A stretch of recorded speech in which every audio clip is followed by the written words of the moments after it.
તો શરૂઆતમાં અમે એક્સરે કરાવીને એનું ગ્રેડિંગ નક્કી કરતા હોઈએ છીએ કેવું છે, પ્લસ પેશન્ટની પ્રોફાઇલ અમે નક્કી કરતા હોઈએ છીએ કે પેશન્ટની એને આવા સાંધા સાથે એને કેટલું કામ લેવાનું છે.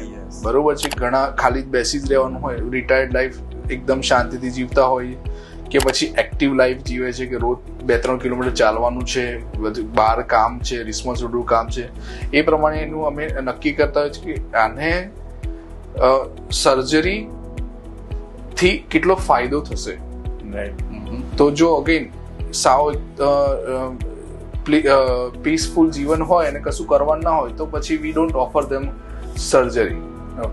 બટ એક્ટિવ લાઈફ ઈચ્છતા હોય અને એક્ટિવ લાઈફમાં આર્થરાઇટિસ આ રૂપ આવતો હોય તો પછી એવા કેસીસમાં સર્જરી બ્લિસફુલ બની રહે છે. યસ.